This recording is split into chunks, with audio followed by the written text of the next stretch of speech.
permasalahan kita tidak akan segede Nabi Yunus. Permasalahan kita itu apa? Tender nggak dibayar itu masalah bagi kita. Iya kan? Ubar telat masalah bagi kita. Iya kan? Ribut aja itu bukan masalah itu. Bukan masalah. Kalau Nabi Yunus masuk ini masalah bener, problem ini, bisa mati kita. Dimakan ikan ya coba. Ikannya ada di dasar laut. Orang berada di dasar laut itu renang biasa aja nggak dimakan ikan dia pasti mati. Karena dasar laut itu butuh oksigen yang sangat banyak kebutuhannya. Tapi Nabi Yunus bagaimana? Beliau yakin nggak mungkin disia-siakan oleh Allah, dan beliau yakin punya kekuatan doa. Apa dibaca oleh Nabi Yunus?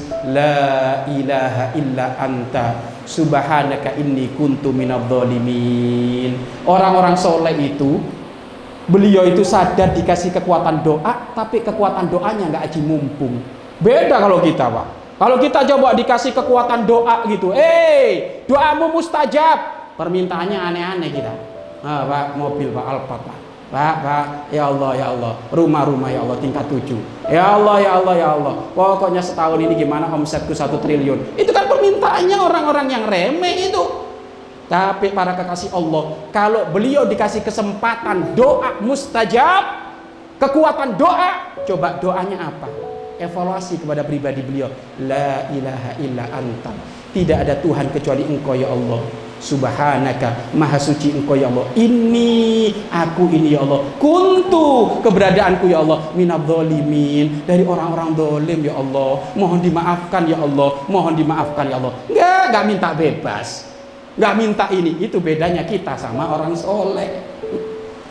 Kalau kita kan enggak, ya itu bedanya kita. Kita ini pura-pura soleh, ya kan? Makanya pura-pura soleh itu kelihatan di dalam doanya. Ujung-ujungnya dunia lagi nih, iya kan? Dunia lagi. Makanya belum soleh yang sesungguhnya, masih pura-pura. Tapi kalau soleh sesungguhnya, doanya bukan itu.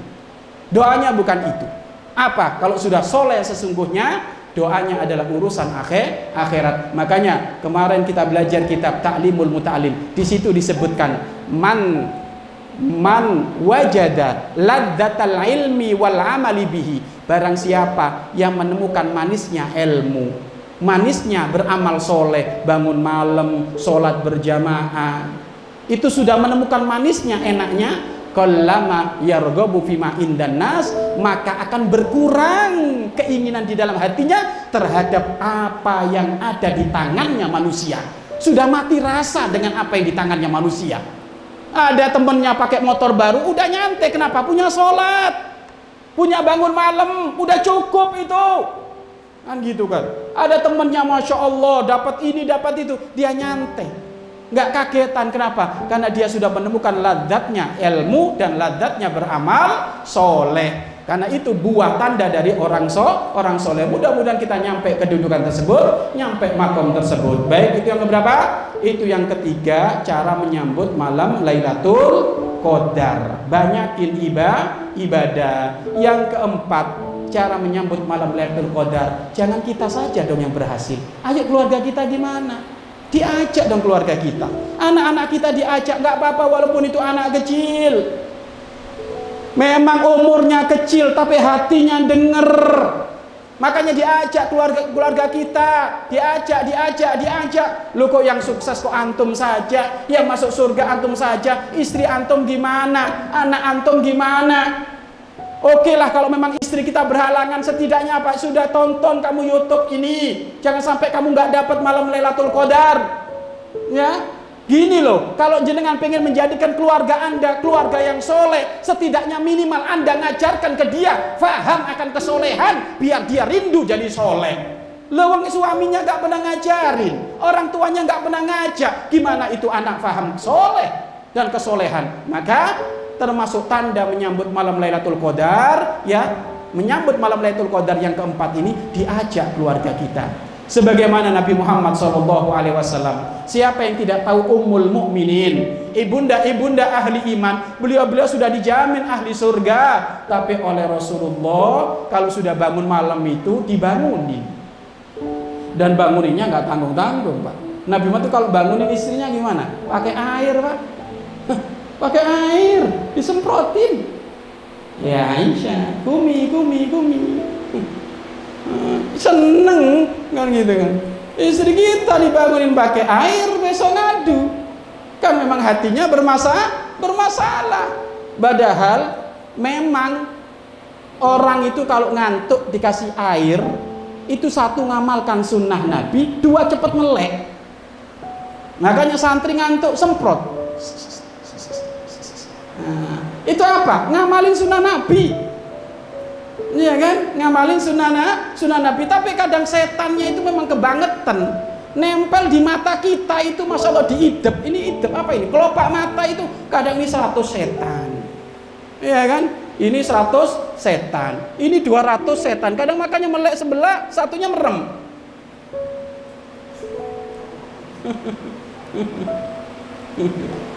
Kemudian telinganya juga ditutup setan 50. Telinga kanan, telinga kiri 50. Iya kan? Kemudian mau berdiri capek, waduh, kakinya juga dipegangi setan. Makanya ngikut sunnah Nabi. Percikan. Kumu. Itu sunnah itu. Artinya apa? Nabi Muhammad gak pengen selamat sendiri, pengen keluarganya diajak. Kita pun sama. Masa istri kita yang lahirin anak kita, Pak? Sudah lahirannya taruhannya nyawa, kirinan mau dapat malam Lailatul Qadar kok sendiri. Enggak. Kalau memang istri kita nggak mau, harusnya jenengan sakit hati, sedih. Loh, kenapa istriku nggak mau nyambut Lailatul Qadar? Tapi nggak perlu berantem, nggak perlu marah-marah.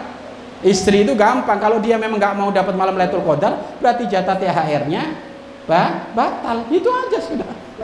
Iya, ayo pengen dapat THR, ayo sini, gonceng di belakang saya, nyambut Lailatul Qadar. Bener Bang? Iya, bahkan tak tambah nanti. Gitu dong. Hei, kalau jenengan, istri jenengan dapat Lailatul Qadar, Anda juga dapat Lailatul Qadar, Anda bareng masuk surga. Gandengan tangan itu. Loh, kalau suaminya dapat Lailatul Qadar, istrinya nggak dapat, gimana? Bukan gandengan itu, Pak. Putus, Pak. Jalan ke surga ke kanan, ke neraka ke kiri. Pertama gandengan. Giliran mau kita belok ke surga, lepas, Pak. Dianya ke kiri. Ayo. Makanya hati-hati. Hakikat perpisahan itu bukan di dunia. Hakikat perpisahan bukan di dunia, tapi nanti di hari kiamat, di saat kita belok ke kanan menuju surga, lah kok istri kita belok ke kiri menuju neraka, wa iyadzubillah, ini Pak yang termasuk dikatakan orang yang berpisah. Kalau di dunia ini bukan berpisah yang sesungguhnya, ini adalah pura-pura, berpisah berpura-pura. Makanya ayo kita pengen dapat malam Lailatul Qadar, maka menyambut Lailatul Qadar dengan 4 hal. 1. Siapkan mentalmu, fisikmu. 2. Bangun malam. Ya. 3. Banyakin ibadah. 4. Ajak keluargamu untuk ikut ibadah. Insya Allah nyambut dengan 4 hal ini, insya Allah kita akan dapat malam Lailatul Qadar. Terus ciri-ciri orang mendapatkan Lailatul Qadar bagaimana? Ciri-ciri orang mendapatkan malam Lailatul Qadar itu ada banyak. Di antaranya dari ciri-ciri yang mendapatkan malam Lailatul Qadar itu 1. Orang yang mendapatkan malam Lailatul Qadar itu hatinya lembut, cengeng, mudah menangis. Apa-apa itu mudah menangis, apa-apa mudah menangis, karena hatinya dilembutkan oleh Allah. Kalau melihat apapun terenyuh, ya Allah, itu tetanggaku lagi sedih, ya Allah, itu nangis. Ngelihat cucunya yang belajar sana jauh nangis, jadi terenyuh, hatinya lembut, tanda mendapatkan malam Lailatul Qadar. Yang tadinya keras, beringas, dapat malam Lailatul Qadar, hatinya lembut, mudah menangis, apa-apa mudah memberikan maaf. 1, yang kedua, ini 1. Kemudian yang kedua, tanda orang mendapatkan malam Lailatul Qadar, yang kedua apa? Dia nggak pengen lama-lama hidup di dunia. Hatinya rindu pengen ketemu dengan Allah. Nah ini. Adakah orang kayak gitu? Ada. Orang-orang soleh itu, orang tua kami, orang-orang soleh itu hampir kebanyakan semuanya hatinya rindu pengen ketemu dengan Allah. Kenapa? Karena puncak kenikmatan itu bertemu dengan Allah. Begitu juga tanda mendapatkan malam Lailatul Qadar, semakin rindu dengan Nabi Muhammad sallallahu alaihi wasallam. Pokoknya kalau sudah diucapkan Nabi Muhammad, hatinya gemeter. Karena dia cinta kepada Nabi Muhammad, rindu sekali kepada Nabi Muhammad. Makanya dia pengen berangkat ke sana, ke Madinah, pengen ketemu Kubah hijau yang di bawahnya ada baginda Nabi Muhammad SAW. Pengen doa di Raudhah, satu taman-taman dari surga Allah, yang di situ Nabi Muhammad sering mondar-mandir. Apapun yang berurusan dengan Nabi Muhammad pengen dicari, pengen dijari. Bahkan apapun berita tentang Nabi Muhammad menjadi topik utama yang paling didengar, topik utama yang paling dibicarakan, karena dia rindu dengan Nabi Muhammad. Tanda dia mendapatkan malam Lailatul Qadar. Kemudian yang keempat, tanda mendapatkan malam Lailatul Qadar yang keempat adalah rasa malunya semakin tinggi.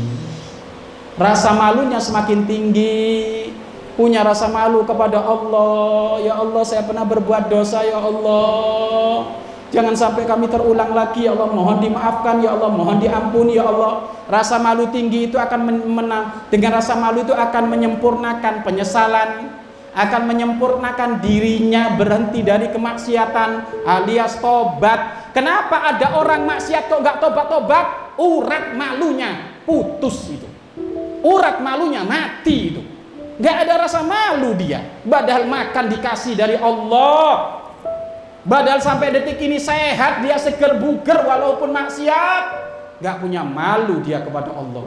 Tetapi kalau dia punya rasa malu kepada Allah dengan nikmat yang diberikan oleh Allah kepada dirinya, lah kok kepleset dia maksiat, malu dia. Khojal, malu. Khojal itu derajat malunya itu Pak sampai tubuhnya gemeter, malu. Kalau sudah dengar kalimat istighfar itu gemeter Pak, ada rasa malu yang tinggi kepada Allah Subhanahu wa ta'ala. Nah ini tanda mendapatkan malam Lailatul Qadar.